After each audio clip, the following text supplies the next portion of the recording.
Olá, queridos! Graça e paz! Vamos continuar aprendendo a palavra de Deus? Compartilhe essa palavra, dê um like, envie para alguém, seja bênção nas mãos do Senhor. Juntos somos mais fortes.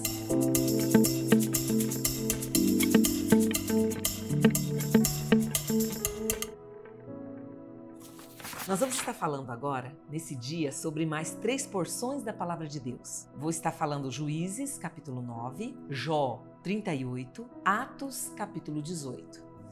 Aqui em Juízes, no capítulo 9, vai ter algo muito interessante, porque o título já diz assim: Abimeleque mata os seus irmãos e se declara rei. É alguém usurpando o poder. Veja bem, queridos, basta um homem maligno para manipular o povo a cometer as coisas mais terríveis. Abimeleque é filho de Gideão, buscou a família da sua mãe que morava em Siquém e lá ele faz uma pergunta muito capciosa. Ele manda dizer: então, falai e peço-vos aos ouvidos de todos os cidadãos de Siquém. O que é melhor para vós? Que 70 homens, todos filhos de Jerubaal, que era Gideão, domine sobre vós? Ou que um homem sobre vós domine? Lembrai-vos também que eu sou osso vosso e carne vossa. Ele manda fazer uma pergunta que as pessoas induzindo a resposta. O que é melhor? Que um homem só governe ou 70 filhos de Gideão? E aí ele dá uma sugestão. E esse homem, ele é parente de vocês, sou próximo de vocês. Ele está dizendo: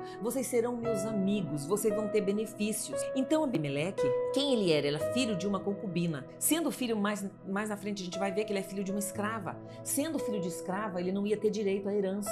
Então com certeza ele estava com ciúme dos filhos legítimos e por pura ganância ele escolhe então usurpar o poder, matando esses possíveis concorrentes ao poder. Ele prefere matar. Veja a pergunta, ele vai dizer, né? Então o que é melhor? Esse é o resumo moral da parábola. Porque veja bem, homens que não tinham escrúpulos, que eles estavam dispostos a qualquer coisa pelo poder. E aí nós sabemos que ele vai e todos os irmãos então morrem. E aí o que acontece? O caçula, ele consegue fugir dessa matança. E ele vai, a palavra de Deus vai dizer aqui no capítulo 9, versículo 7, vai estar falando assim: dizendo a Jotão, foi esse, e pôs no cume do monte Gerizim, levantou a sua voz, clamou e disse, ele vai falar uma parábola, que todas as árvores, elas estavam precisando de um rei. Então, eles vão chamar primeiro a oliveira, reina sobre nós, e a oliveira vai dizer, não, eu não posso deixar a minha gordura, e os homens que para mim prezam, e eu iria labutar com as árvores, e aí eles procuram a figueira, todas as árvores nobres, a figueira também não pode. Eles vão falar à videira, reina sobre nós, mas a videira fala, deixarei eu meu mosto que alegra a Deus e aos homens, e eu iria labutar entre as árvores. E aí as árvores, isso é o filho caçula dizendo, as árvores então pedem para o espinheiro e para ele reinar. E aí o espinheiro faz uma proposta, ele vai dizer, e disse o espinheiro às árvores, se na verdade me ungis rei sobre vós, vinde e confiai-vos debaixo da minha sombra, se não saia fogo do espinheiro que consuma cedros do Líbano. Então, Jotão estava ali fazendo uma metáfora, ele estava querendo alertar o povo que o espinheiro não tem sombra nenhuma. Como que ele vai dizer, vem, fique debaixo da minha sombra? Ele está alertando as pessoas o que iria acontecer. Enfim, esse filho, ele então ele precisa fugir, ele partiu Jotão e fugiu e foi-se a Beer e habitou com medo de Abimeleque, seu irmão. O que vemos então é que esse reino que começa dessa forma, ele se torna desastroso, porque tudo que começa com mentira, com maldade, com morte, ele não vai ter um final feliz. Abimeleque, então, ele assume o reino, um reinado por conta do assassinato de toda a sua família. O que acontece é que mais tarde, a palavra vai dizer que Deus, então, o próprio Deus, ele vai causar uma contenda, ele vai trazer que aquele povo da cidade não vai mais gostar de Abimeleque, vai começar a ter uma confusão, e nessa confusão que vai haver muita morte, vai haver muita matança. Sabe, queridos, todas as vezes que o Senhor, ele vai falando, ele vai alertando, é porque a palavra tem consequência. Eu quero estar lendo aqui rapidamente no verso 45, vai dizendo assim, Abimeleque pelejou contra a cidade todo aquele dia, tomou a cidade, matou o povo que havia nela, assolou a cidade, semeou sal na cidade. E aí as pessoas, os cidadãos ouvindo que Abimeleque tinha invadido a cidade, eles fogem para uma torre de Siquém, e eles entram na fortaleza da casa de um deus, da casa de um ídolo. templo. E lá na casa desse Deus, nessa fortaleza que eles entram, Abimeleque acaba então, ele pega um ramo de uma árvore, corta e pede para que todo o seu exército cortem também ramos, enfim. Essa torre é incendiada. Todas as pessoas então morrem queimadas. Aí o que acontece? Abimeleque, ele continua tomando outras cidades, ele continua fazendo guerra com os lugares próximos que está, mas ele vai numa outra cidade. E nessa cidade também diz assim, no meio da cidade tinha uma torre forte. No meio da cidade, uma torre forte. Todos os homens e mulheres e cidadãos da cidade acolheram a ela, fecharam em si as portas e subiram no telhado.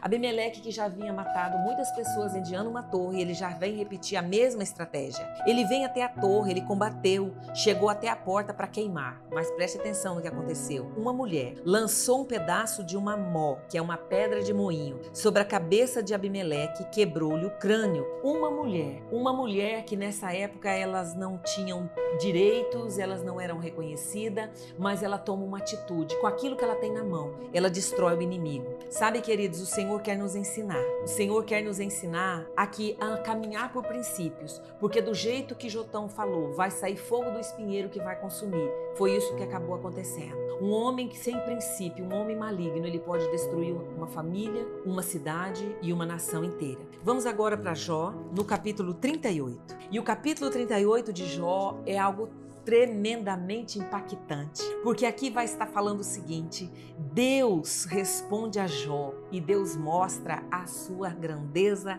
e sabedoria. Queridos, Jó estava passando, a gente vai ler até chegar o capítulo 37, por tanto sofrimento, por tantas angústias, por tantas perdas, por pessoas que os seus amigos não conseguiam entender, mas agora, por mais que os seus amigos falem bonito, com lindos discursos, parecendo até uma competição de oratória, mas quando Deus decide responder, é com Jó, é para Jó que ele vem falar. Deus responde a Jó. E o interessante é que quando Deus vem falar com Jó, não olha para Jó como alguém tão insignificante. Deus fala para ele algo bem interessante. Ele vai dizer assim: depois disso o Senhor respondeu a Jó em um redemoinho. Algumas versões vai dizer: Deus veio em uma tempestade. E Deus fala para Jó: quem é esse que escurece o conselho com palavras sem conhecimento? Cinge os teus lombos como homem, perguntar-te-ei e você vai me responder. Queridos, é da gente ficar assombrado diante dessa situação, diante desse momento, que o próprio Deus falando: Jó, quem é esse que tem tantos conselhos? Quem é esse que pode me ensinar? Jó, se levanta como um homem e faça pergunta e eu vou lhe responder. E Deus começa falando da grandeza. Deus começa falando de tudo que ele é.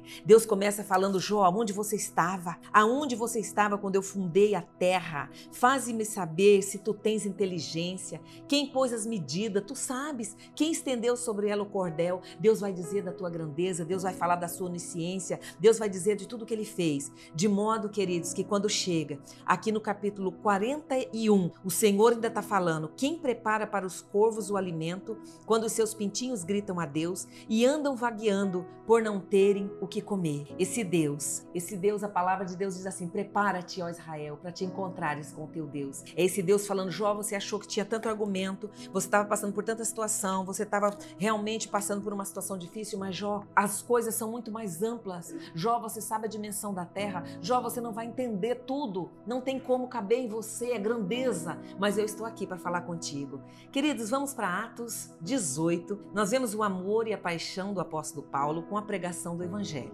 Ele viajou por muitos lugares e passou por muitas cidades, mas quando ele chega em Corinto, ele conhece um casal, e esse casal vinha da Itália, e por ter a mesma profissão, eles foram trabalhar junto, construir tendas e fazer a obra. E todo lugar que chegava para falar do Senhor, para mostrar a palavra de Deus, acontecia muitas coisas, acontecia muitas pessoas que se levantavam contra. E aí a palavra vai dizer que no versículo 8, Crispo, principal da sinagoga, ele creu no Senhor. Toda a sua casa, também muitos dos coríntios ouviram, creram, foram batizados. Mas o Senhor disse a Paulo: não temas, mas fala e não te cales. Eu sou contigo.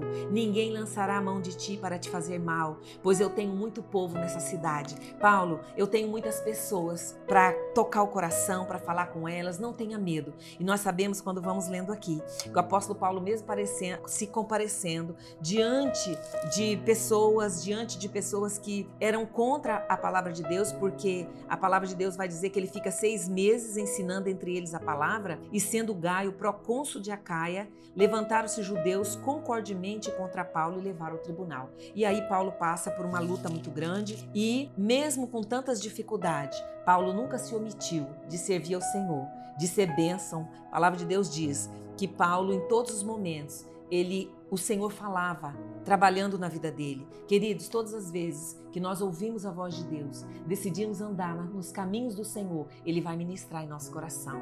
Deus abençoe em nome de Jesus.